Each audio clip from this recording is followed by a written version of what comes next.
So, welcome to No Shame, episode 8 already. Absolutely flying along. Don't know about you lads, but we woke up to an absolutely frosty Dublin here. It was like -3 it was. That's definitely unseen in your parts of the world. It is, mate. Yeah. I was dropping the oven at the school this morning, and I'm not messing. Holding the steering wheel, my fingers were like bleeding icicles. They were. It was. I'm not a fan of the cold. Richie. Well, when I come outside of John's this morning waiting for the taxi, I had a tear. It was so cold, my eye started watering. And I was like, what is this? It's like, so before we even get stuck into it, we have Richie Cranny here today. Richie Cranny is the creator of, I get your name right there, Cranny, yeah. I'm the worst at names, so... That's all right. That was an easy one. He's the creator of Wimp the Warrior. Wimp the Warrior is a... Do you know what? I'll just let you explain it, because sure. you've probably done this a million times. Thanks, Paddy. So Wimp to Warrior is basically a platform that I created back in Sydney to bring new people into the sport of MMA. So I've had fight gyms in UK before I moved to Australia in 2003, and then in Australia, you know what it's like. I mean, Ireland's different now, but if you think back 5-10 years ago, trying to get Joe Public into a fight gym, it was near impossible. So I wanted to create a platform that could demonstrate that anyone can do the sport. You don't have to be, aspirations of a professional fighter. There's so much the sport can give to people. Exactly, yeah. And so the idea was I was going to just train one person, do a YouTube series, blog it, and then that one person had to agree before I started training for 6 months that they would fight at the end. And so I wanted to find someone that had no idea what they were doing, never thrown a punch in their life. So I put a post on Facebook and I had 400 people email me in a week. Whoa. So that it kind of snowballed from there. So I was like, okay, I'll do 20 people. I said that's an exciting inbox to open. It was, yeah. Especially because it's a new idea. It was just flicking over, refreshing. I was like, oh shit. So I was chatting to a couple of people. So I said, let's just do a series. And I've got a couple of coaches that I knew, and we kind of put it together. And since then, it's 5 years later. We've got 25 gyms around the world now running the series. Oh, daddy. And we've about 2,000 people this year will go through Winter Warrior. Really? Yeah, which is amazing. That's a huge, like, to create an idea like that and then to see it come to life. So even before I even get into that with you, so you're originally from London. Yeah. I thought you were a full Aussie. Yeah, I know. I'm at home doing my Chopper Reed research last night. I was thinking I was going to have some good one-liners for you. Yeah. But and then I realised you're from London actually. Yeah. So when did you move to growing up in London? Even go back to growing up in London. So what was it like for yourself growing back up in London? So I grew up in West London, a place called Hounslow, which was most famous thing was it was on Bend It Like Beckham. It was the Indian kid that was the girl was from Hounslow, but I mean that's Overing come from Hounslow as well, believe it or not. Really? Yeah. He moved to Holland when he was a teenager, but it's a pretty rough area. Just there was nothing to do. Didn't really do well in school. I started boxing at school because I was scared of getting picked on when I went to the big school and all this kind of stuff, rough area. So I started boxing through school when I was 11, loved it. Left school.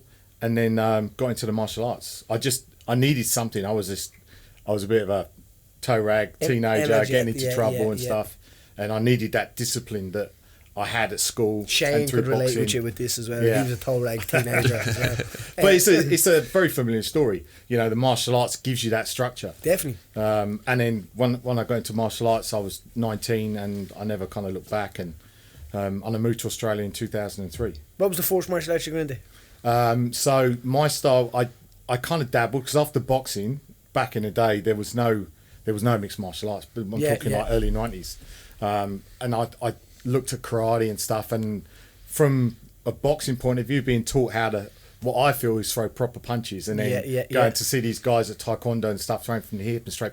I couldn't get used to it, so I looked at a few things, and then there was one of my good friends from school.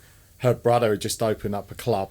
And it was called Choi and it was basically the guy that was at the time the global federation leader of the Taekwondo, international Taekwondo, Master Choi. He broke off from Taekwondo and he went to the US and he wanted to make a more street kind of self-defense martial art out of what his skill set was.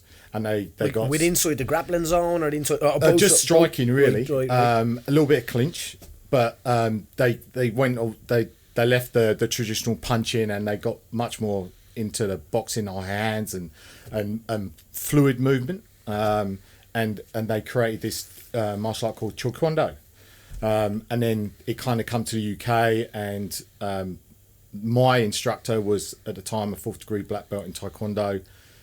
He took it on, and they called it Choi Karate in the UK because just from a marketing point of view. Yeah. But it was a martial art designed for street, really, and I loved it. And I did that for 5-6 years. Got my black belt. Opened my first school in '95 in London, and it was always, and that's when MMA really started to creep in. And this would have been a lot earlier in the UK because even in Ireland it was still a few years behind that. And it's that you hear a lot of people that they saw the UFC one, and it's that same story with me. But some of the Gracies came over to London in, I think it was 94, 95, and there was no jiu-jitsu as you know. And there was a massive seminar in London, and they invited all these black belt instructors from different styles, and there was 4 mats set up, and there was a different style in each mat, and you go around and you do an hour with this coach. And now, anyway, me, my training partner, and my best mate, who was also a black belt, we went along and we went straight onto the Gracie's mat, and we just stayed there the whole day. I don't want to do that. Right. And I hadn't even done a forward roll at this point. I'd done nothing on the ground. And because then the mythical of the Gracie was a mythical legend that these guys are. It was a puzzle that no one was striking knew. There was this, every fight on the street goes to the ground. What do you do? Yeah. And these guys were just destroying everyone, as you know. So they did this demonstration. We were in awe about it, and we're like, we have to do this. And it would have been probably just simple. It was real basic. Side control top, side control absolutely. bottom. But you're a fish out of water. You go, you have no clue. Oh, 100%, yeah. It was that was it. And then we just started training, watching videos, just any content we could get hold of, and we just trained, and we went to a few clubs, and that's all we did for years. And then we kind of integrated that into our style. And then that became the style that still runs now in the UK, called Pro Muay. That's what I was going to get the Pro Muay. So because I've never really head of that. It's literally just based in West London, where my coach is. Right, that's there's a couple of smaller bits around, but the head office is in West London. And is it basically MMA now, or it is pure MMA? Oh right, so it's called Pro Muay. Pro Muay MMA, yeah. So it's it's a system that's evolved over like 15 years, and the head coach was my coach, a guy called Lee Aylett. He's just, you get these guys that they can do anything. He's this guy. First time I ever met him, he come on as a guest coach at the club I was training in, a place called Weybridge. And my coach said, we've got this guy, Lee Aylett, he's coming down. He's a 3rd degree black belt. He's going to come and do a demonstration. And he was a couple of years younger than me. And I was like, what's he? And he come in and he was quite small. And I was like, what's he going to do? And he just started smashing these boards and doing these kicks. And there was a big guy and he held a kick shield and he just launched this guy across the room with these kicks. I was like, holy shit. And then that was it. And he opened the score and I just went straight to him. And I never left him. So until I moved to Australia. But we became training partners, and we train every Friday and every Saturday when we were going through all the grappling. There was no mats back then, it was the school hall. It was school hall. We train on yoga mats sometimes. Yeah. And so we'd hire a squash court on a Saturday, and we'd put a couple of mats down, and we'd just go in there and beat the shit out of each other. You can imagine what the women that were renting a squash court. It was crazy. These are the weirdos that come in and just bash each other. Yeah. But it was that. Let's test. Let's see if this works. Test it, and then no, it doesn't work. Let's tweak it, and that's pretty much how we trained. And but I just loved it, and I still love it. As you know, you can still learn every day when you're on the mat. I think the day that you decide that you don't learn is the day that you're probably turning into an arrogant. Absolutely. You're going the wrong way. Yeah, and I love the saying that there's no, you get all these masters and master of Taekwondo. there's never a master of MMA because you can't master it. You can't do it all. No. You can. It can be. It's like a spectrum, isn't it? It's Yeah. 1 to 10, and you can be like 10 grappling, or you can be 10 striking. There's different levels, and also ways of going up in it. It's still evolving as well. 100%. You could master today, and then next week, there's going to be parts of that system that's been, changed in some way and tweaked, and suddenly you're learning again. So that's what I love about MMA. It looks like it's kind of going backwards, actually. I think it's going full circle now. If you look at it, kind of the guys that are kind of dominating now are still good. Like say Khabib would be kind of one of the even and Demetrius Johnson as well. Like a lot of it is striking to wrestling. It is, kind of like where it came just striking for a long time and defending the wrestler, and the kind of the wrestler's game got defeated a little bit. But it's kind of swaying back to that style. It does, it does. Definitely. Like anything, it's like swings and roundabouts, as they say. I think a lot of it's to do with whoever's really highlighted at the time. Yeah. Because that, like Khabib, he's got a massive following and people want to train his style, and that kind of evolves and grows, and then like with Conor and all the SBG guys, when you're coming out the striking and that kind of long stance and that awkward kind of movement there's, I think it's depending on who's really up there in the public eye at the moment. I mean, there was that massive upsurge in karate when you had the Brazilian guys, what's his name, Machida, when he comes through, and then suddenly everyone, like, karate had been kind of dismissed for years, like it's old school. Even that Wonder Boy guy, it's like exactly. You hear all these touchy kickboxers now.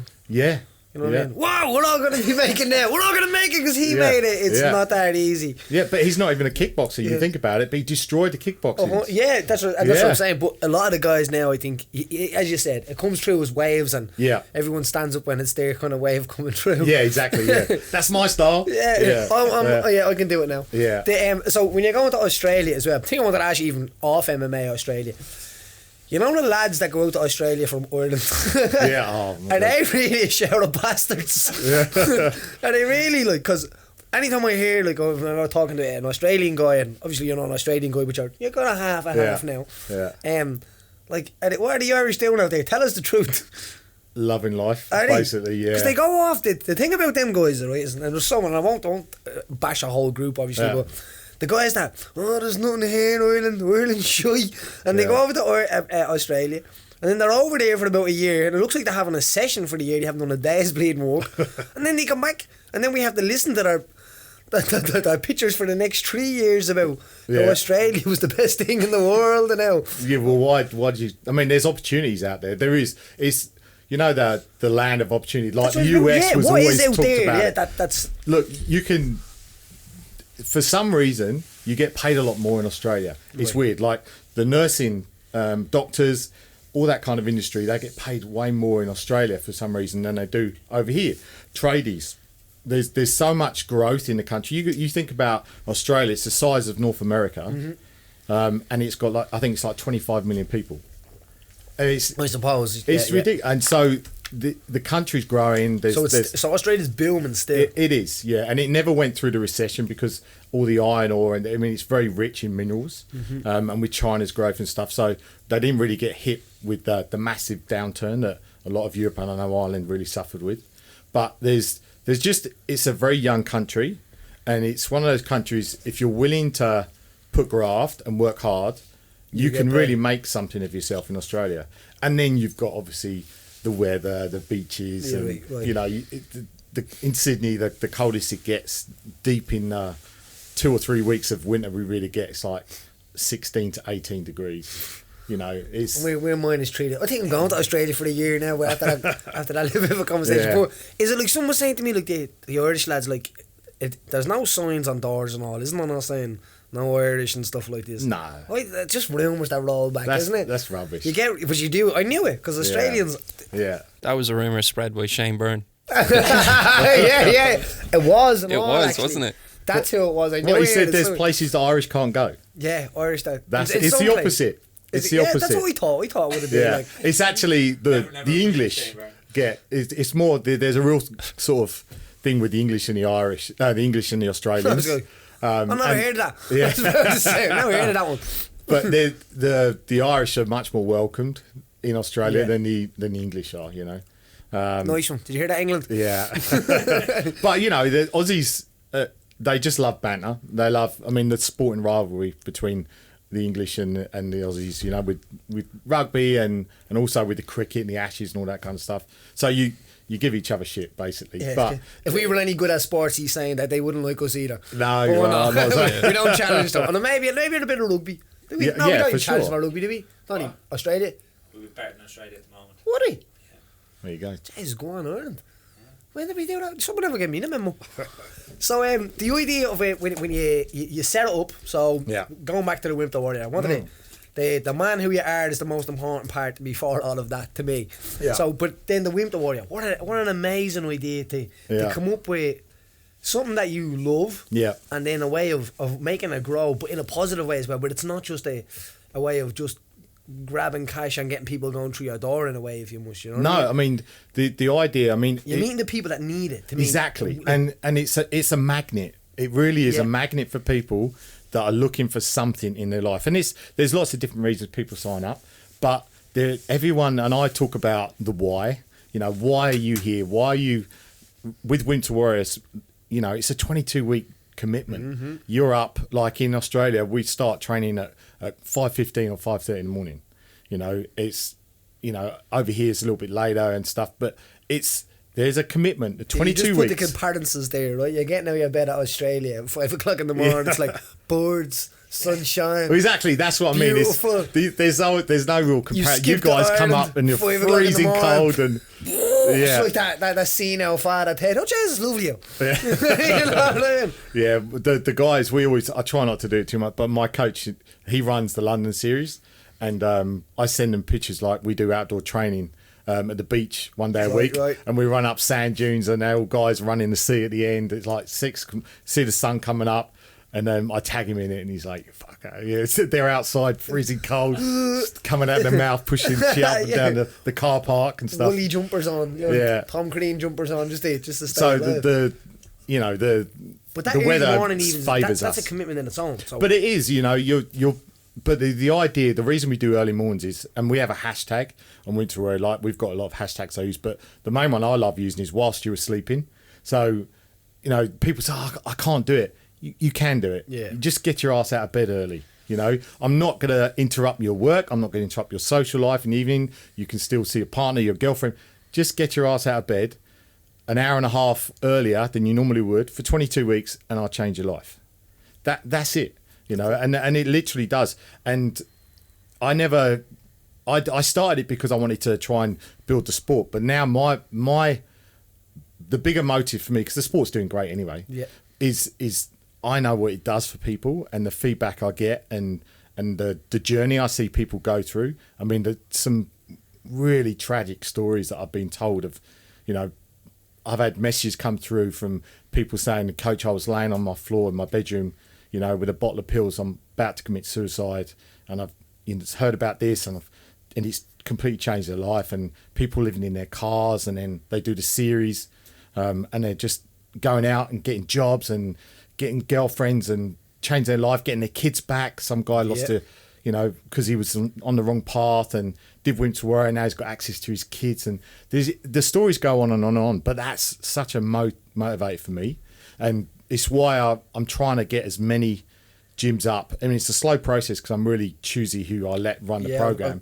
And you're right, and you're 100% right, right, because that's the worst thing about something that is really good. Yeah, if people it can be ruined. If people don't take enough time to understand what it actually is and respect what it actually is, you know what I mean? That's huge. Yeah, but you can have a coach that doesn't respect what it is, gives the people a really bad experience, and then, you know, that taints what we do, you know. And but as you said, that the figure of not doing that takes a long time to experience. So like the coaches and the guys that you're using have to understand what it's like to be doing what they're asking somebody else to do. Yeah. Where a lot of coaches these days are not. And I talk about it a fair bit.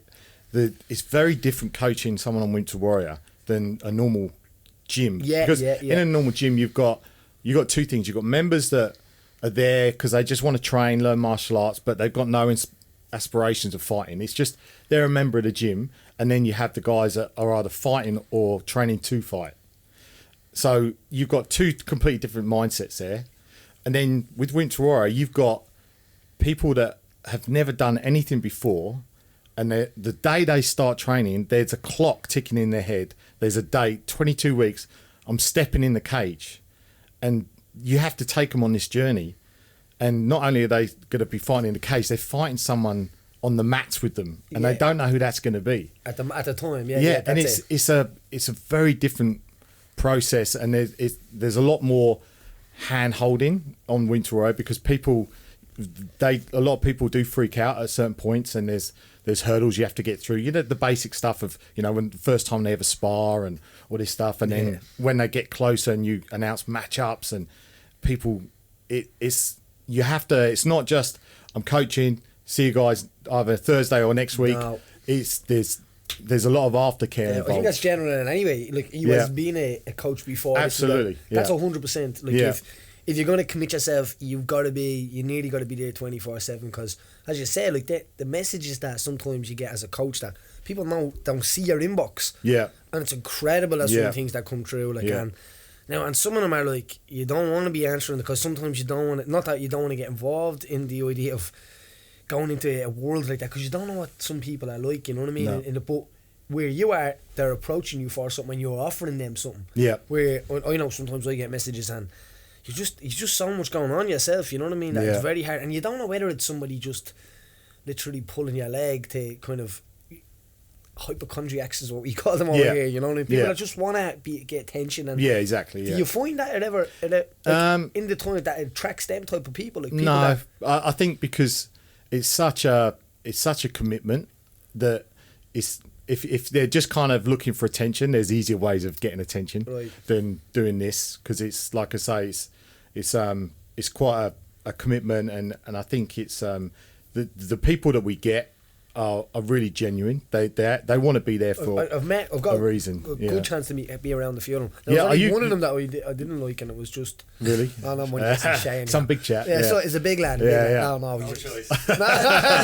I because you were cornering on I just got the corner Shane, and I've done some cornering in Cork, and as I said, I just love being around it. I love being the idea of, like, what are you like looking at people, how they feel, and freaking out, and I love that it's kind of like last day of school kind of thing. But then the punching the head off each other, which is a great thing, you know. I mean, it's that fighting without fear, and that's a real gift, because if you can fight without fear, what are you going to be fearful for in life? 100%. There's nothing that's gonna threaten you or make you fearful. If you can do this, and I always say, you do this, you can do anything. Oh, and people at the end of Wimp often say to me, Coach, what am I going to do now? You know, it's finished. I say, do whatever you want. Whatever you want. Yeah. You can do this. You do anything you want. That's you know. I done an interview the other day, and the guy actually worded it really well. I don't think that's how he said it, but that's what I was trying to say. But that's exactly what I'd be trying to say to people when I'm trying to get them, say, in my own door. And people would be like, I might come down, and I don't really want them guys. I want guys that are coming in and that they're gonna like elaborate on what we're doing in here when they leave as well. That they say to other people like that, you've no idea, this has fixed me in this certain way, and like it's changed my life. And like, some people you would think that they were exaggerating, but I know how they feel. They feel like they found this thing, and it's a love. It is. That's what it is. Yeah, and it's that bond, it's that brotherhood. You know, and that's what people miss. You know, I did this thing. I wrote this thing I put on LinkedIn a few months ago about the path you choose in life. And when you're a kid, you have your parents and you have your teachers, and they kind of guide you in life. And you know, there's no real decisions to make, so you're kind of governed by those people. And then when you go through school, it's the same kind of thing.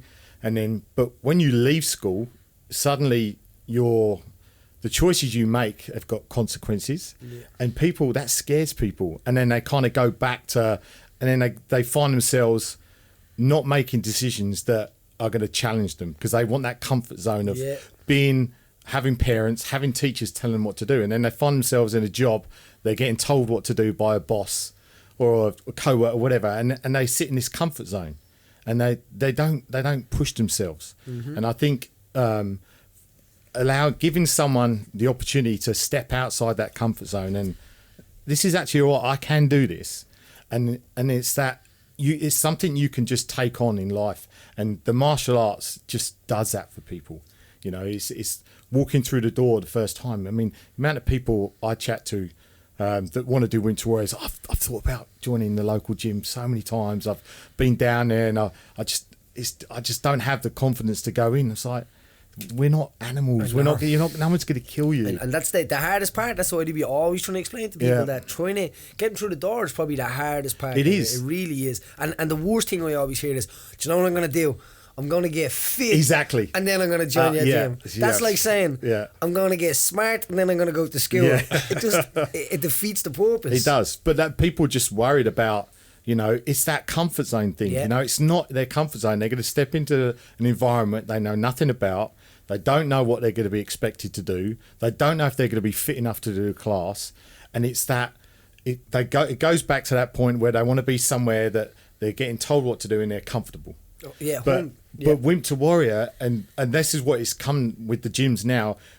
It's become this bridge, because what happens is we say to these people, look, okay, we've got this group of people. They're fearful of joining their martial arts gym, but they want to do something.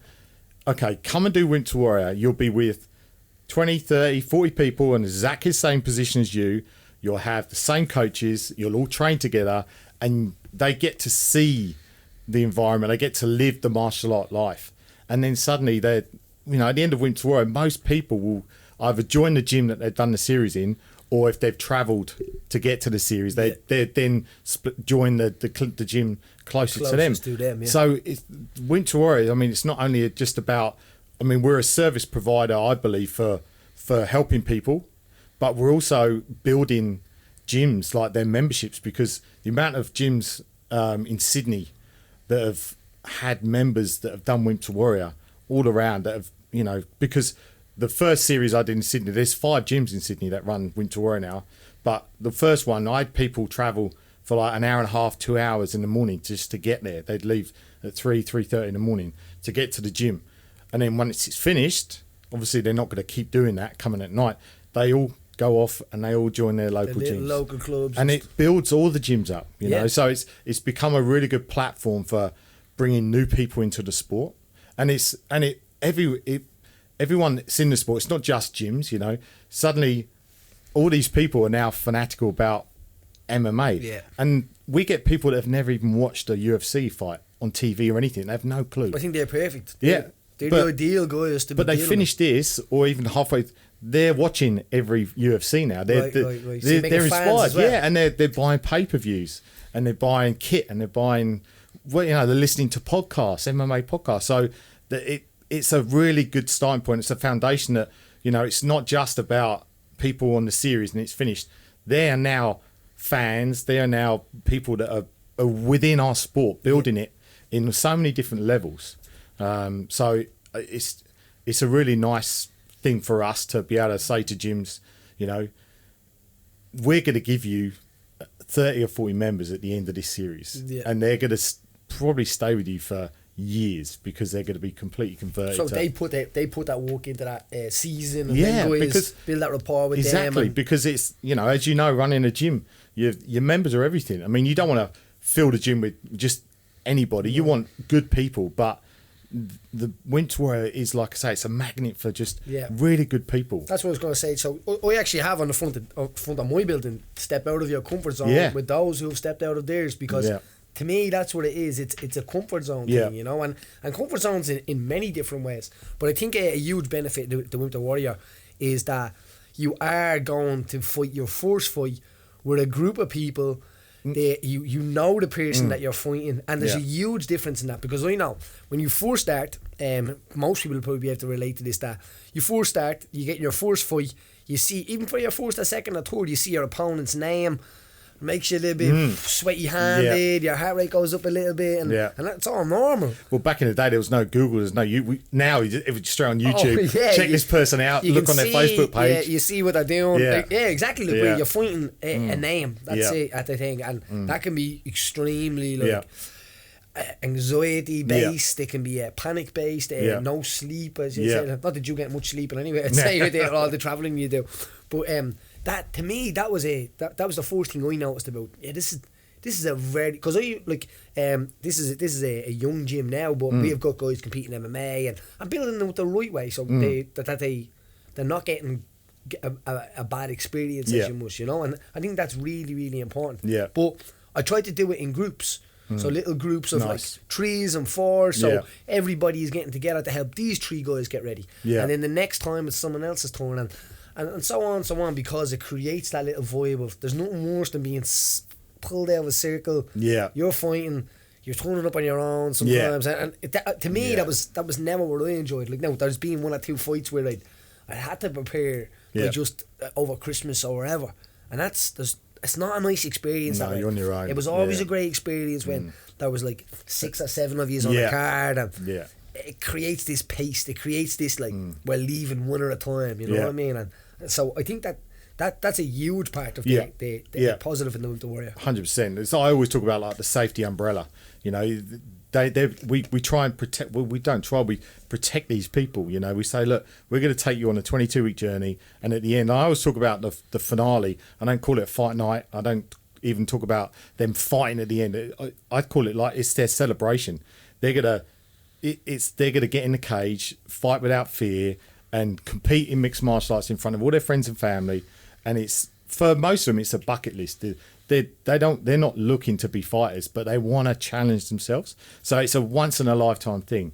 So, you know, we put on this massive production. We try and make it as like UFC as possible, big production, lighting, video, everything. And it's such an amazing experience for these people. But like you say, there's no outsiders. We don't bring in people. It's you guys are going to be competing against each other, you know, and it's just a really safe environment for these people to have that experience, like you say, rather than, and as you know, there's, as much as coaches, you know, it's nice to think that we're all honest people, but you're always kind of looking after your fighter, and when someone rings up about a matchup, you always kind of, my guy's, you know, done maybe 6 months of jiu-jitsu and stuff, and in the back of your mind, you know, he's done 18 months. You're trying to get him a good matchup, and so there's always that kind of thing. And you know, and I've had guys that have competed for years, and you're always like, is this guy telling me the truth? And you know, you kind of get stitched up sometimes. You find he's 100%. But there's none of that. Yeah, and absolutely. But there's none of that. We had a guy ring me for 2 guys up the north, and he said, they 100% Paddy, they cannot be over 6 months. Yeah. Right? 100%. And I'm like, alright, sound. Yeah. And the guy will know he's on about, because I've had a conversation with him. And like 6 months, right? Alright, sound. So he gets 2 guys that are pretty decent at 6 months, but I made sure that, I think 6 to 7 months. Yeah.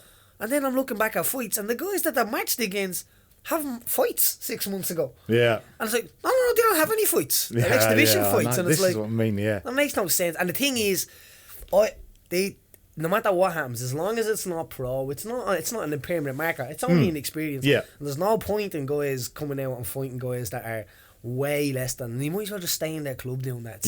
It's a stupid self. I think it's a coach thing. It's more. It's a self-conscious thing of a coach rather than they think that everyone's gonna think it's like It's not you fighting out there. Yeah. It's your fighter fighting out there. And you gotta look after them as much as possible. But there is a lot of that going on, and that's, with the Wimp the Warrior, there's no doubt you see that we get to see a shade of the crazies, if you must, you know, with MMA. But there's no doubt you have to see the 80% of what the real crazies are out there, like the guys that. So say quick fire questions, guys that come to you, they're going to be the next UFC champion. Oh, 100%. All the time. Have you got guys that came to you were the toughest son of a bitch in the world, and then they've got punched and I'm not into it? Yeah, and they're the ones I mean, at the tryouts, I always I don't look for the tough guys. I look for the guys that are really struggling. I don't, tough guys, just, if you want to be the next Conor McGregor, just join your local gym. Yeah. Just join your local gym. This is what I see. I see a lot of guys saying, "Oh, I'm gonna do Wimp the Warrior," and I'm like, mate, you have 30 boxing fights. Yeah, but that's not. It's only. Yeah. Oh, yeah. And like we ask them their experience in the application. And he's very good at that. Yeah. And we check and we YouTube and Google and stuff, because I've been caught out a couple of times. This is what I was going to say. Yeah. There's been in Sydney, we've had a couple of cases where one of the rules is you can't have colour in your belt in jiu-jitsu. You can't be a blue belt or, white belt, couple of stripes, maybe you've done like a year of jiu-jitsu, it's not going to have that much influence in an MMA fight, as you know, if you've got guys that can kind of... compete at blue belt. Yeah, exactly. That's the same thing as compete. But so it's one of the things, and I have to state it. And I've had guy that's put down 6 months white belt jiu-jitsu, and then like a month into it, I find out through Facebook and stuff, he's a blue belt 3-stripe, and he's done all these competitions, and he's blue belt from like 3 years ago and stuff. So I've had to pull him in the office and say, your Facebook posts like 3 years ago, there's your blue belt and all this, and they're like, but I haven't trained him for so long. I've been off injured for 6 months, and I'm really sorry, coach. I'm like, you gotta go. I kick them all out. Yeah, that's what I was about to say to you. Yeah, I caught out. I was only caught out once, where I found out after the finale. There was a guy in my second series, said he was white belt all the way through, and then suddenly he was in his finale. He's just turned his ground game on, and beat this guy. And then it came out. Someone messaged me going, he's been a blue belt for ages, and blah blah blah. And I was like, motherfucker. There's no benefit in that. You know what I mean? I don't know how people. I don't know, maybe just somebody wants to just strangle somebody in front of a room full of people. Yeah. I can see the pleasure in that. Yeah. I can definitely see the pleasure in that, but it's like, yeah, you have to do, like, if you want to own the gold, if you mean, for it, you must do it against somebody that can challenge you. Yeah, and look, I've had a couple of people since then that have been honest and say, look, I've got a blue belt, in jiu-jitsu, can I still do it? And I've said, look, come to the tryouts, and if we've got a couple other people with similar experience, then, and they're in your weight class, then I'll bring you on. And we've had a series in Sydney recently where a guy was a blue belt, and we had a guy that was a really good striker, had a little bit of kickboxing and stuff. He's just picked things up, and we matched him up, and it was a really good fight. Yeah. But as a rule, that's one of the things that we say. There's no colour in jiu-jitsu, and you can't have fought as well. You can't have had amateur MMA or white collar boxing is the only thing I say yes to. Yeah, because that's swimming in the middle of a ring. 6 weeks of like 3 days a week, and it's just there's no real influence there for what they do in Wimp. Have you been? Have you had anybody that has like I've seen a few people myself, and I've only seen a few of the shows that's absolutely blown your mind. Yeah, 100%. I mean, transformation wise, and also just what they do at the finale as well.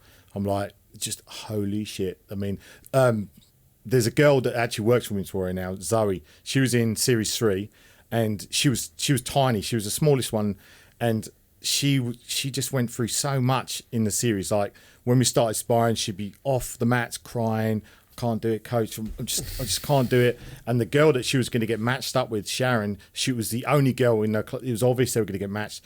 Was bigger, more athletic, was really fierce in sparring, and everyone scary. Yeah, and when I matched them, people were coming up to me going, "Coach, I know you know what you're doing, but this is bad. Zoe's just not going to do it." And I was like, "No, sometimes you just know there's a dog in there, you know." Yeah. And and she won one fight. She beat the girl and went to points, and since then she come to Dublin in the Series 1 finale, and as a stand-in, she was. I think I've actually met her. Yeah, I think you probably did. I did meet her. Yeah, little blonde girl. Yeah. And she stood in a Dublin a couple of weeks' notice. Who was that against? Jeez, I should know. Yeah, it was Jess. That's who it was. And Jess had her in the tight guillotine for I think we actually the whole first round. I did Jessica's corner. Yeah. And and then she beat her, and she's just one of these girls that just. With a 2 weeks notice, if I call her up tomorrow and say there's a finale, in Queensland, can you step in? It's not because she wants to fight, but she wants to help someone have their finale. She knows how important it is. But she's just one of these people that surprises me all the way through. So she was one of the stories that I love, and I love talking about. And then we've had some people that have lost like 40, 50 kilos. It's literally... That's my body weight nearly. Yeah, I mean, there's a guy in Sydney at the moment who started at 142 or 144, 145 kilos. And I remember him at tryouts, he couldn't hold plank. He was holding plank and his belly was on the floor. And he's down to, he's going to fight at 93. That's incredible. It's insane. Yeah, that's because there's a huge part about martial arts, and that's what we say. I say it over and over again. I'm starting to sound like a broken record. That you lose the idea of trying to lose weight. Yeah. You now become like, what's next? And you try to get onto the next part of the skill, the next part of the idea of, if you ever want to join a gym, you have Straight Flash Gym, Dublin 24. But the idea of, you're not losing weight anymore. Or like, the weight falls off you, but your mind is not set on. That's not the number one thing on the list here. I always talk about, people say, it's kind of a weight. I said, it's nothing about weight loss. That's just part of what happens. Exactly. It's a natural. Yeah, it's a byproduct of what happens in your training. This is about up here. Yeah. This is what it's about. It's not physical. It's mental training. Not mental. Yeah. Because I always say, mental, like, you're right, no. if you join a gym and you stop training, if you've lost weight, if this guy that's lost all this weight now, and if he was just doing he's got a personal trainer, great, he loses weight, falls off the wagon, weight goes back on. But if he does this, there's nothing gained in that. There's nothing gained. There's at least if you go back to being a couch head or whatever, you have a skill. Yes. You know what I mean? And you've got that mental strength of knowing that you can do shit. And he'll probably, if he did put the weight back on, he knows he can do it again. Yeah. He's not going to be depressed because, fuck, I've done all this work. Definitely. He'll have that fortitude to say, all right, I've gone backwards, let's get my ass back in gear. And it's that mindset, continuous mindset that you can take on. There's good personal trainers out there, but then there's absolutely dirt personal trainers out there. And 100%. And the one of the guys the ones that I would find that would be good and what would be dirt would be the guys that have an understanding how the mental head, the head works. The mentality of it, the mentality towards training. Yeah. That, like, the guys that are just trying to break people all the time. Yeah, I don't understand. They get a buzz from it, don't they? I found this out when I was doing my qualifications in general fitness. Yeah. It was like, if you break people, they just don't. There's a special percentage of people, and they're mad. They're the ones that want to be broken over and over, but they're a very small percentage. Yeah. I think you've got to have a very, very good understanding of where the line is, and you can't let people like slack off. You got to push them to make them better, but some people just literally get off on running people to the ground, breaking people. But there's only so many times you can break someone, and their body's just going to give up in the end anyways. The brain breaks everything. Yeah. So it's not always people. That's what we were saying to people as well. Sometimes you might have had a bad experience, like alcohol if you must. Yeah. You drink tequila too much one night, the smell of tequila for the rest of your life is probably going to kill you, Yeah. Same way as when some people, they do lose the weight, but they kind of are in like an abusive relationship with a personal trainer. Do you get what I mean? And that's kind of what happens, guys. And they're afraid to step away from it. Yeah. But they're also anxious and nervous every time they go. Like, it's not a healthy relationship. No, it's not. And it's all about lifestyle at the end of the day. Yeah. It's about balance. You've got to have things that food. People love food. You got to be able to have nice things. You got to be able to enjoy yourself. Yeah. It's that 80-20. I always go, 80% be good, 20%, Or the opposite way around. Is it? Or the opposite way around. But, it's a balance and it's a lifestyle. And that's what martial arts in general is so good, because it becomes a lifestyle. Yeah. It's not about going to the gym and then switching off and then going down the pub. No, and that's what, like, if I'm looking at people posting and stuff like that just floating along, I can nearly after a little while I'd say you're an absolute black belt in picking personalities, because there's only so many personalities in the world. There's only so many people that are the same way, and like I get guys coming up to me and I don't want to stereotype them in a way, but I can nearly tell which way their journey is going to go by who they are and what they're saying, and they remind me of the 10 people that I had sort of slotted into that position. Like they the Eddie Bravo box. guy, the guy that has all the gear. The gear comes in day one. There's so many of them. There's the guy that's like, I'm going to do this for the rest of my life. Or like, just get me a coach and I'm in. Or just get me a fight and I'm in, coach. Just get me a fight. And you can't find the fucker. Yeah. You know what I mean? He's never in the gym. Yeah. He's like... Yeah, but he's telling his mates that he's got a fight coming up. Look, he literally changed his thing on Instagram to professional athlete. Yeah, nice. No, and there's nothing, and it's never hating on any of them guys, but to me, the idea of, as I said, I just want to have a certain amount of guys that are as serious as I am about it, but not as serious as where I want to be a fighter, but serious as in to take a lifestyle. Yeah. As in to turn up on a Monday and on a Friday evening and do maybe one in the middle of the week, a strength and conditioning class. 3 times a week, takes you 3 hours out of your whole week, and do it for 8 weeks, and then all of a sudden, if you turn around and be like, nah, do you know what, it was the worst thing I ever did, it made me worse. I put weight on. I got balder. I got greyer. Then I wouldn't. But it never happens. It never happens. It's 8 weeks of your life to realise that. And it is hard, because even as a professional athlete, I found it hard sometimes to kind of, like, people think you jump up and you're like, whoa, you know, like, it's not like that in the morning. No. Definitely not for me. Yeah. Like, when I wake up at the crack of 11:30, like, you know what I mean?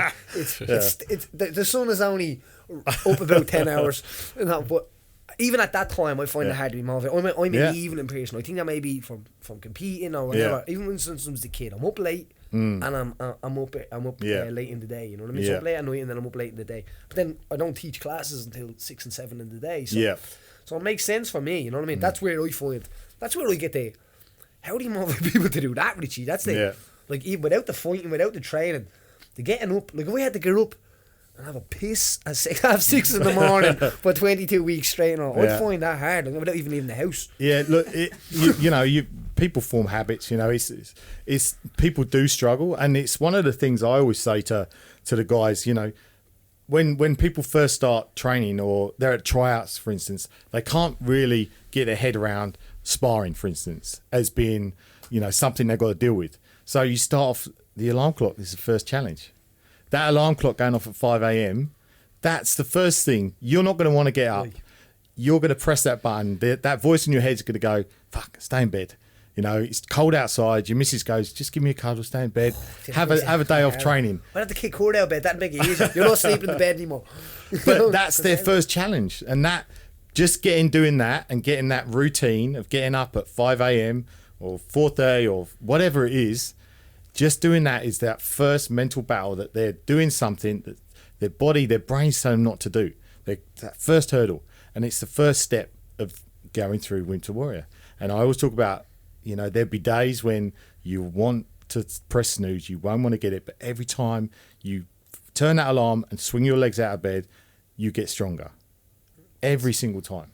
And that's a great way of putting it. Yeah, and it's the stages, and that's why I feel Winter Warrior, the program itself, works so well, because it's designed to slowly build people up all the way through, you know. And so the program is done in 2 parts. So the first 10 weeks, I call it the bulletproof part. So there's no sparring, there's no real contact, but you're doing lots of strength conditioning, lots of movement patterns. Because as you know, when you start martial arts, you're doing movements that are completely foreign to your body. 100%. You know, twisting and taking load in certain ways. So teaching the body how to move, under load, and then basics of grappling, jiu-jitsu, wrestling, striking.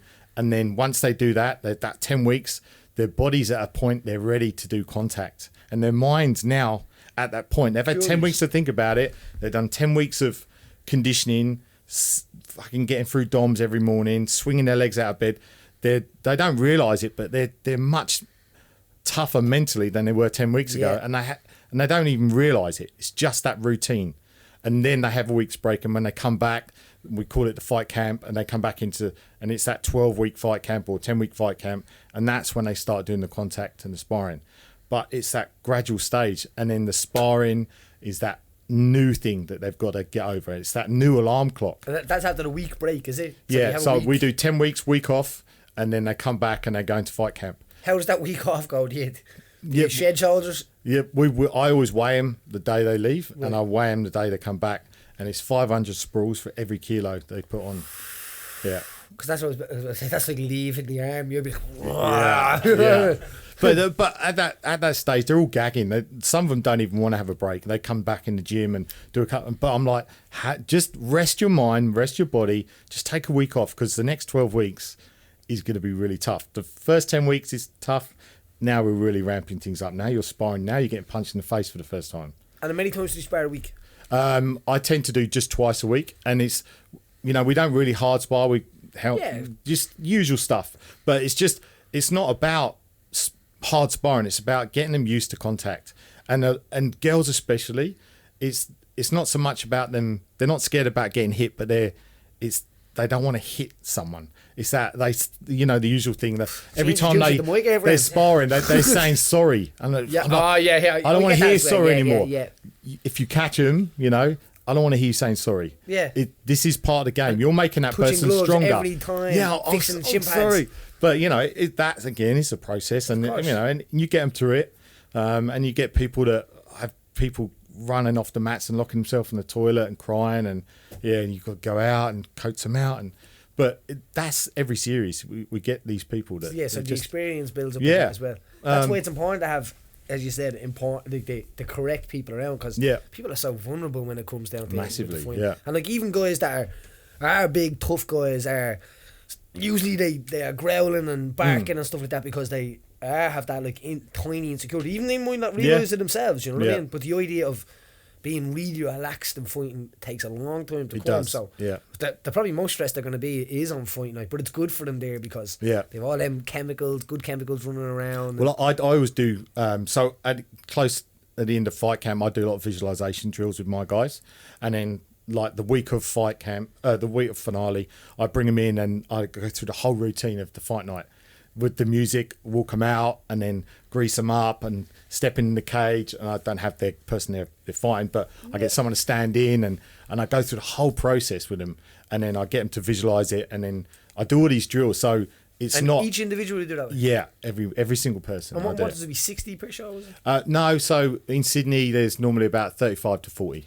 And so there'll be 15 fights then. Yeah, I mean I've had 22 fights at finals. So how many people do you bring on? Like, so what is kind of like the shed, if you must? So if you bring on 40, how many do you reckon is going to finish? Because it's a human thing, as you know absolutely. Yourself. And you'll get a couple of people drop out the first couple of weeks. Yeah. It's the alarm clock thing. It's that just can't get, and they make an excuse, but I know that's what it is.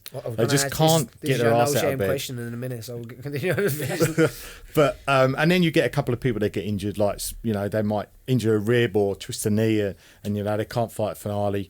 But generally, if you've got 40 people that start, you'll probably have 15 fights, so you'll have 30 people, and you'll get someone that. Every series that I've done, there's been someone that normally it's just one person that they're not ready, and I won't put them in if they're not ready. And I often say, look, another series coming, or just join the gym and keep training, and maybe jump on the next finale. And they normally do, but yeah, I've had the average is about 18 fights that we have on a finale in Sydney. And should they would end quick?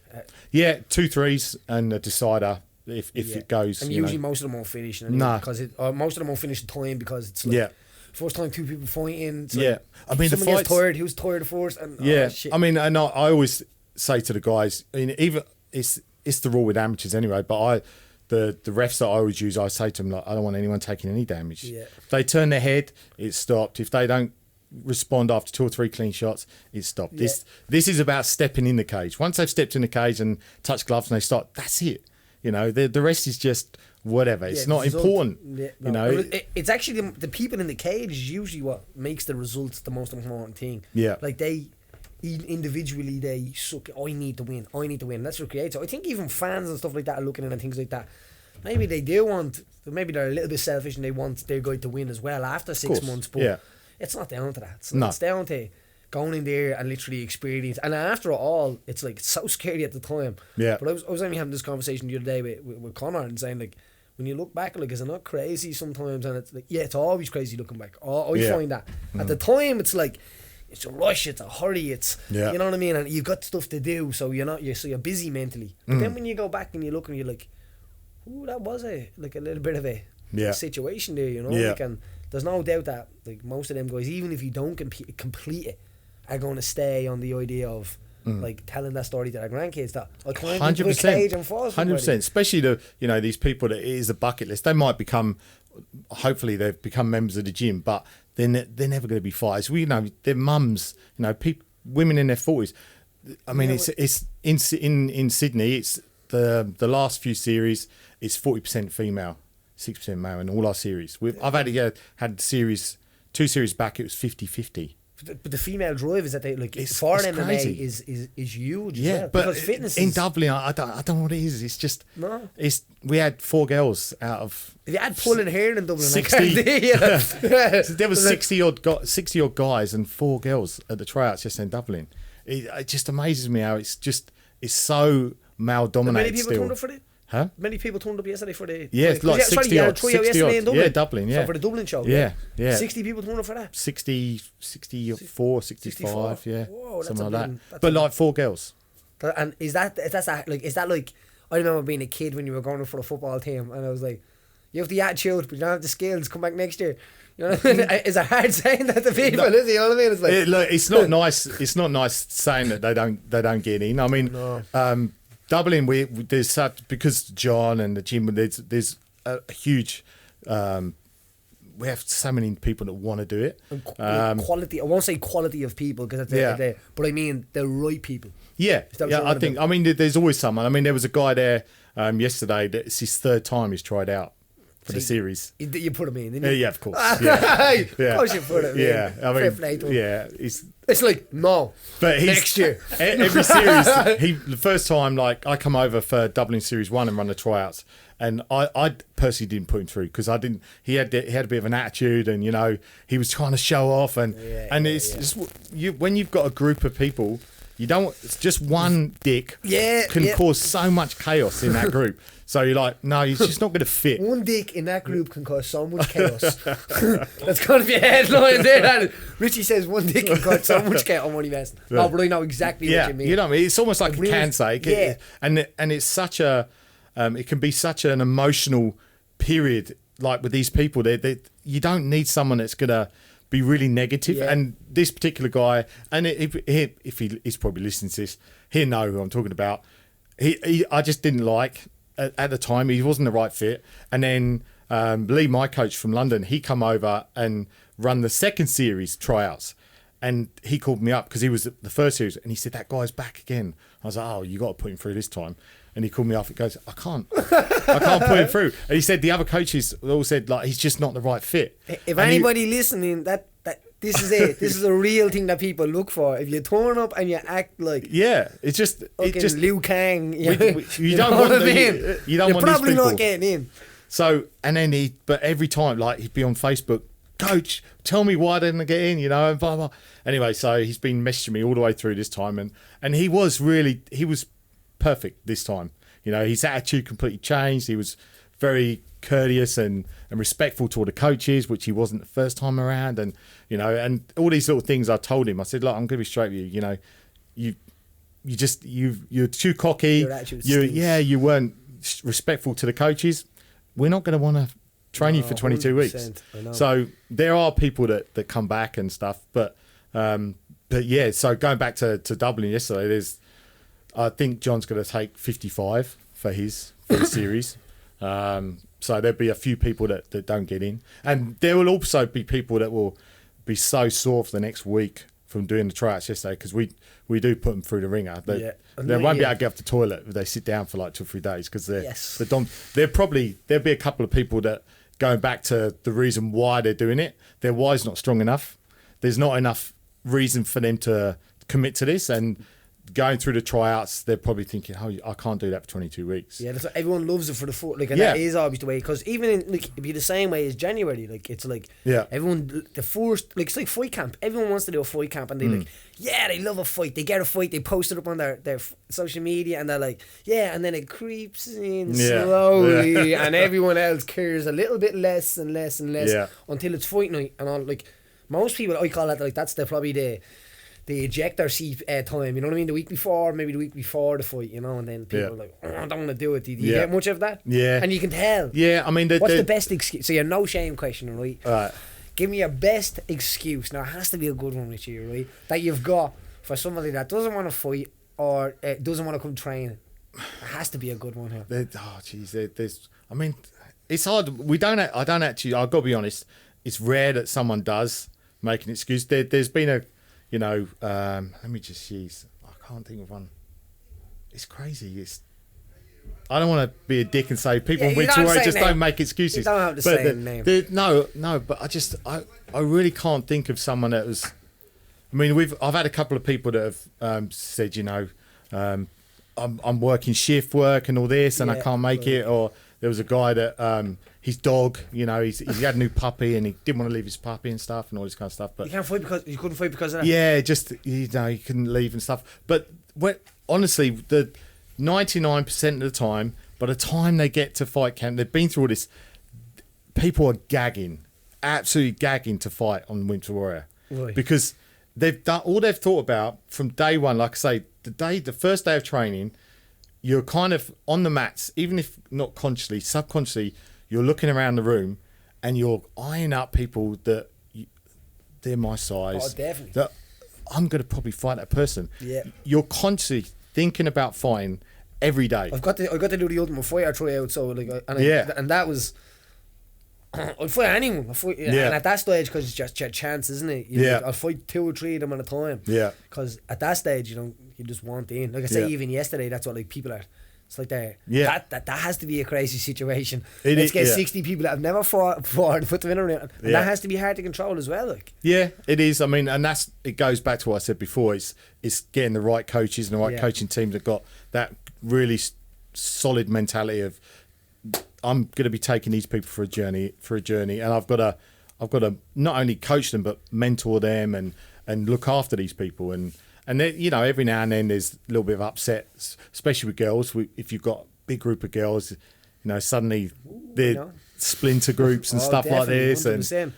And that can be a little bit challenging sometimes. Not non-girls, but girls are hard in the MMA world. It's hard. But you know what? And they usually produce the best product. I every finale I always say, guarantee fight night's gonna be a female in Australia, because there's a high percentage of them, but every single finale is pretty much, it's always a girl fight. Yeah. And it's always one that surprises you as well. You're like, I don't know if these girls will, one might be a little bit shy, one doesn't pull the trigger in sparring, and then rest this One fight shot, and they're off.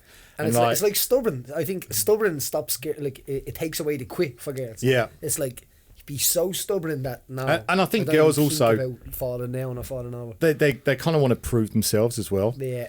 Exactly. Yeah. We can do it as well. And you watch me in finale, and they're just crazy fights. But I just finales for me are just, it's my favourite time of the whole. I mean, it's obvious. It's kind of the fight night's the favourite part, but seeing the people step in the cage and knowing what they were like at tryouts, and that's just seeing the confidence and fighting without fear and coming out to their music and being pumped and excited.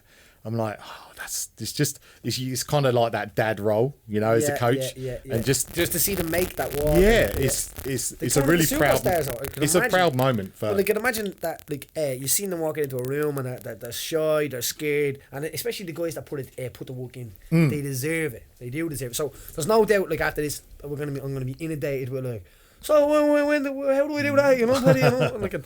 So the idea is, when's the next? I know the one yesterday is done. So that kicks off in 2 weeks. Yeah. Tullymoore's we got Cork and Belfast. They've got their tryouts this weekend coming. So people can still apply online for those 2 series, and then Tullymore is the following week. So that's the 4 we've got running here, and then we've got Manchester and Glasgow are running at the moment. We've got Leeds, the 3 L's, Leeds, Liverpool and London, kicking off again in February as well. Liverpool, yeah. Jason Tan. Yeah. And Mike Wotton and like that, and in Manchester, Mike Stapleton. Stapleton. Such a brilliant guy. I mean, I've never met him, but I talked to him on the phone all the time, and I've Skyped with him. He's like the perfect fit for Winter Warrior as a coach, because he's ex-Marine, and then he used to train the Marines, and he talks about when the guys come in, the new recruits as a Marine, that you take them on that 12-week day one, and then you see them build them up. And he said it's the first thing since leaving the Marines that he feels like he's back at home again. He's got these new recruits coming through, and he's taking them through, and he just gets it 100%. And so I'm seeing him, because I go to Belfast on Tuesday to see Damien there. He's just opened the new gym. I got his port about. Yeah. And then I'm going to Tullymore later on today to see Kieran, and then over to Glasgow, and then I kind of make my way down Manchester, Liverpool, Leeds, London, all the way down. So we've got there's a lot of series in the UK and Ireland that's kicking off. And so what way would it be? Region, like one a year? Some gyms kind of fit to, because it's 22 weeks. You know, some people, like if they start in January, you've normally got like an early June finale. A gap, and then and then normally like the coaches, like it's full on 22 weeks.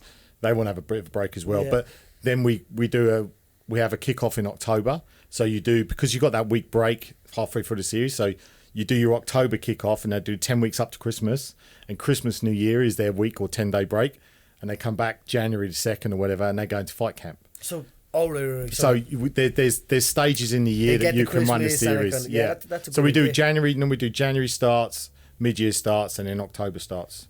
So some gyms would run 2 series a year, but most sort of 1 or 1.5. Even for the coaching staff, that has to be absolutely like balls to the wall. It is, especially if they're coaching at night as well. It's, you know. Yeah, do you know, I'm thinking of that. So I hope you have bunk beds in most of the gyms before going down. You know what I mean? Yeah, you find people to sleep on the no shame couch. We always do. Even though we're up, that couch there, that's the. Yeah. Well, I used to sleep at the gym. Like if I was teaching at night, I had winter in the morning, I'd crash at my gym. I had my office just like a put some flooring up, match on top, stoop up there, sleep for a few hours, come down, do Victoria. Couple of days. You definitely do. Because look, I teach at 12 now, so we teach at 12 to 1, and then I'll be teaching the teens and the kids. Up straight today, so it's a busy day. What have you got for us, Robin? Yeah, Robin always has some cool news that we. Not too much today, but sort of the big thing in Ireland and the UK at the minute. It's not a great thing, but the Australian flu. I said I got to bring it up. Australian Did flu. you bring this over here? Yeah, it's actually pretty bad. Like there was what I is got it? It's I don't know. I mean, I think it's publicised more over here, and it's the amount of people that my friends in the UK have gone, what about this Aussie flu? I'm like, it's the flu, but it's bloody assaults, mates. That's I got it, and it did knock me for 6. I was out for like a week. Yeah, it's pretty bad. There's wood touch around there because I haven't got it yet. Yeah, I mean, look, this is months ago anyway. I mean, we're in summer now. This was in our winter, but it was there was a lot of people that got really, really sick with it. But I don't know what it was. It's just a bad strain. I don't. And how does it come out? Like, how There's- does a flu take up a nationality? I don't know. There's Do you know what it is? Is it like passport coming through? Yeah. You know? Oh, he's an Australian. There's 2 types of strain A and strain B. Oh, really? Is that what they're saying? Yeah, I don't know which is the bad one to get. I've never got an A in my life anyway, so I don't need to worry about that one. Mine would have been I'll an take F. the B one. Thank you. It's affected up to 170,000 people in Australia. Yeah, right. Killed 300 people. In Australia? Dangerous. Yeah, It that's killed what I heard. 300 people? Yeah. We were on that subject as well. How do Irish people not die from more spider bites and snake bites in Australia? I was thinking this in the shower the other day. I was like, It's all bullshit. is it? Yeah, it's like living in. Look, there are things that can kill you in Australia. They're, funnel web spiders and all this and sharks. But the chances of you doing it is, is getting struck by lightning here. You're more likely to slide on a bit of ice and get hit by a bus. Well, is that only because the population is so big? You know what I mean? Is it like it's just look?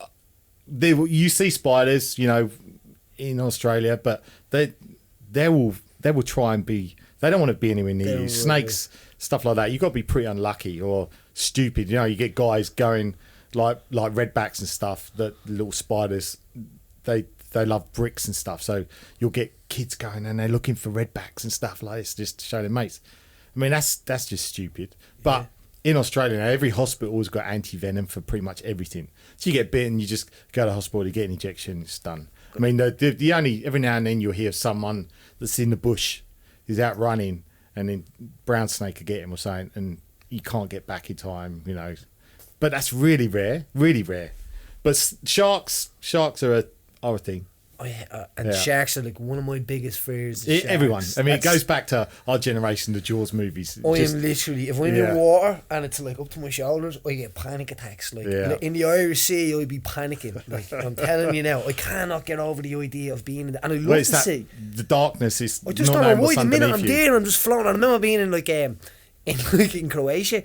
And I was like in the sea, lovely and warm, blue. Yeah. And one of my mates, he actually teaches the kids program here. He's like, "Oh my God, Paddy! Oh my God, what's that?" And I remember going, "Ah!" like panicking a little bit, Yeah. like my heart stopped, my legs stiffened up, I'm drowning. Yeah. I'm like, I can swim. Yeah. I'm a good swimmer, but like Yeah. when a shark's coming, all of Yeah. a sudden I just lose the ability to be able to move. Yeah. And it's just an idea in my head. Yeah, But, like, I mean they net the beaches, the main beaches in Australia, where you've got like family beach and stuff. They net it, so but sharks can get through, and you know they go out and check the nets and they find sharks in the net that have drowned because they've tangled up and stuff.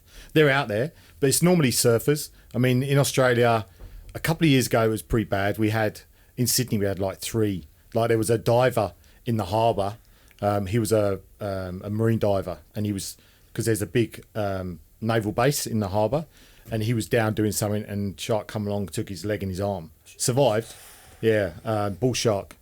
So they and then how there do was you get back? I bet you swinging in circles for ages because you're on the same side, like. it was pretty bad. I mean, and then there was a kid got on Bondi Beach, got bit. He it wasn't a bad one, but then the west coast of Australia is the surfers. They're the guys that get done because they're out And the back. and it's the If board from up on the side. or Yeah, something, it looks like a seal. It looks like a seal. It's dark, and and they're always in places that aren't netted, or if the beach is netted, they're out the back because where the surf is, and they normally 2 or 3 surfers will get taken a year. That's Yeah, scary, like, and the Yeah. idea of being like taken and eaten by something. yeah. You know what I mean? Like not even just dying, just being eaten by something. Well, I remember when the first time we went out, I went to Australia as a backpacker first time, and we were on the west coast, Perth. Me and my wife, we were camping all the way up, and there was there's a really popular beach in Perth called Scarborough. It's beautiful, and we stayed there for like 3 weeks, and we're in the sea every day. Well, I was, my wife's a little bit like you with the Mate, I she can't even in panics the a little water. bit. But we were in there anyway. We'd left for like 2 days, and then on the news there was a guy that was swimming, and he was literally wading.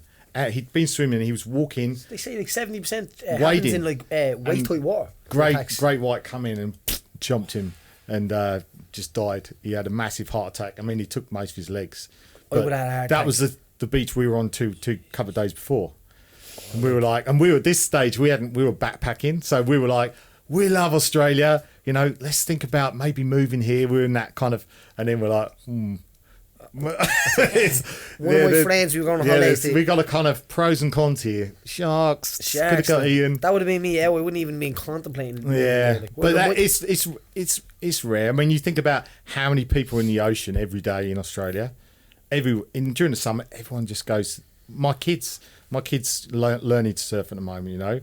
They're in the ocean every day. My son, they call it nippers, which is like if you can imagine, this is the difference between living in Australia. The one thing, growing up as kids, I mean, in London, West London here, what do you do if you haven't got martial arts? You're kind of hanging in the playgrounds. Like there's nothing to do. YMCA, yeah. Like our kids, like they get up, they can go to the beach. Nippers is like the Cubs or the Boys Brigade, but you go down and they teach you how to surf, they teach you how to life save. Well, no, what a name. And they get this little singlets and the shorts, and they're teaching these kids how to be swimming in the ocean. They're talking about rips and it's just, that's the difference. Yeah. That's I always look at my kids and I say to them all the time, you have no idea how lucky you are. Yeah, I wish it was. No idea. And they're like, Dad, whatever. It's one of those things your parents say to you and you think, I'm never saying that to my kids. Dream, and then you say, the dream, though. it is. Yeah. Like they're literally, our house where we live up on the coast just north of Sydney, we can hear the ocean from our bedroom. We've got a swimming pool in the back garden. The kids, they come home from school, they're in the pool, and we walk across the road and it's the beach and they're playing on the beach. I'm like, man, what a lifestyle these kids have. How's it expensive in Australia? They're getting there. When I first went to Australia, we were like, this is so cheap. So cheap. I remember the Ashes was on at the time. Do you follow cricket? Yeah. No, I don't follow cricket, but I know it. I Yeah, know so- how to dodge it. The Barmy Army. The Barmy Army are famous in Australia. It's all the guys that come over, and because the Aussies they can't sing. Like you go to football matches, the only songs they got is Aussie, Aussie, Aussie, oi, oi, oi. And the English come over and they got like songs about everything, everything. And I remember there was one song the Barmy Army was singing to the Aussies. We get $3 to the pound. We get $3 to the pound. We're so rich, it's unbelievable. And they used to wind up all the Aussies. And it was back in '98 when I first went. It was so cheap, like the $3 to the pound, and the houses really cheap. Just if you have 100 grand, you have 300 grand. Yeah, exactly. And the houses were like a quarter of the price that you get in London. You could buy something on the beach, but then it kind of changed in 2000. The Olympics was there, and all eyes were on Sydney, and then house prices started coming up. And now in Sydney, it's not as expensive as Dublin as London, but it's getting up there. I mean, we live 90 minutes north on the coast because we got 3 kids now and we wanted a house with a pool. We could never afford that in Sydney. Right. You're talking $3 million for the house we have. But I mean, it's a quarter of where we are. But I mean, it's the lifestyle. It's, I said before about the wages and stuff. You just seem to have more money. There's more things that you can do in Australia. You can have a nice house. You can afford different things because it's just, I don't know. It's just the lifestyle is way higher.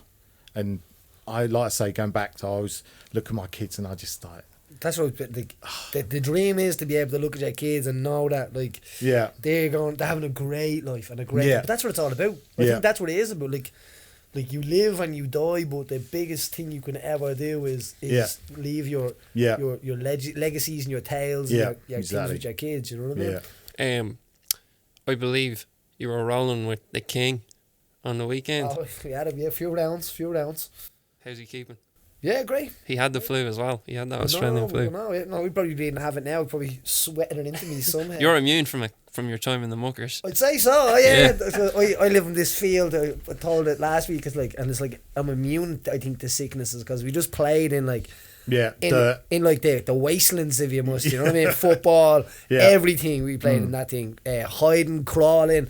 You'd be in a bush for 4 hours trying not to get a hiding somewhere. You know.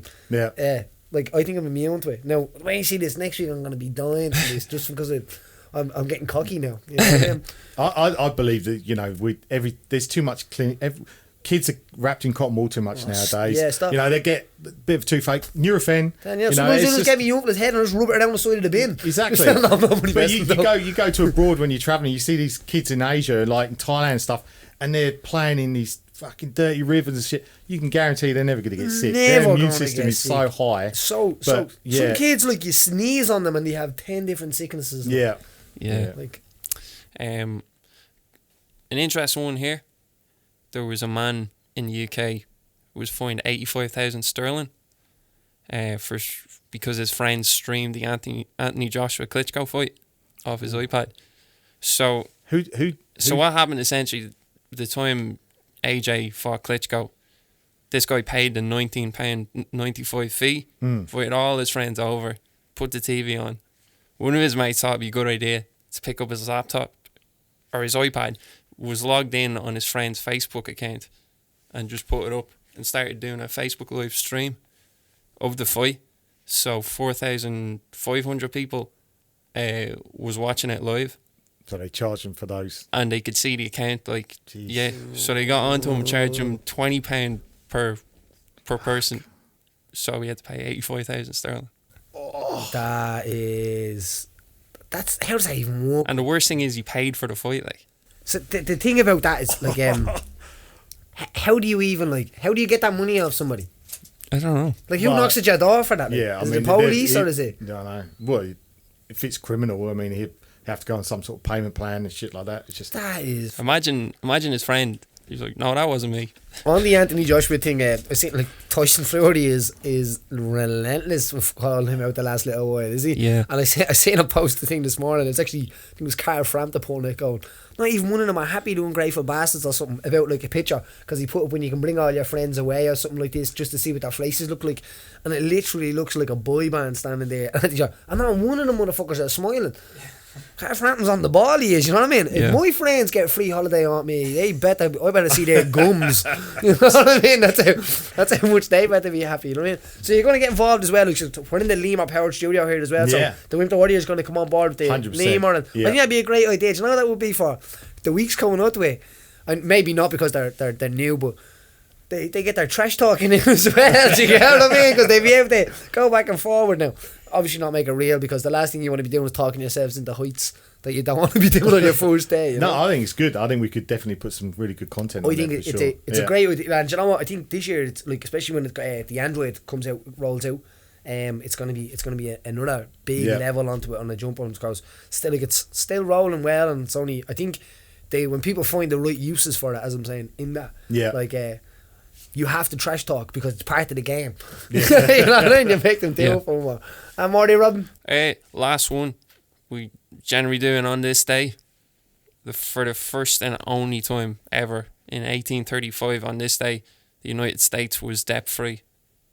So for one day in the history of the United States, the president came in at the time, I think it was Jackson. I think they were about 400 million over, but I think within 4 months he got it to zero for one day only. They just have no debt. See, what happened was it was zero, and they all went out celebrating. The next morning they saw the bill. Just have to stop going into war. That's what I got to do. Yeah, that's it, isn't it? But then they'd have no money. Huh? If they stopped going into war, they'd have no money. I don't know. Big money war. Them boys are making mad money out of it. Something like, I wouldn't go down the road because I do be on conspiracy and stuff like that, and it's like, good conspiracy, Like, but the arms dealer, the guys that are making all the guns are making the money, and but the government got to pay for it. 100%. But they're all getting paid for. Like, they're all. Whoever owns the guns company is linked into the government, and it's like, let's sell more guns. Well, we have to spend more money. Yeah, perfect. Yeah, we can invade. I need to sell some more tanks. Yeah, let's make an excuse. Yeah, boys, I'm gonna wrap it up there. Absolute pleasure. Thank you for coming. You flew all the way from Australia just to be here. No, you didn't. You came here for the from Bali, actually. Oh, in Bali. Yeah, I was in Bali with my family. They're still there. Did you get any yoga in? The what? Yoga? The mad yogis over there in Bali. Yeah, no, I didn't. Most people are squatting down and I was only there a few days.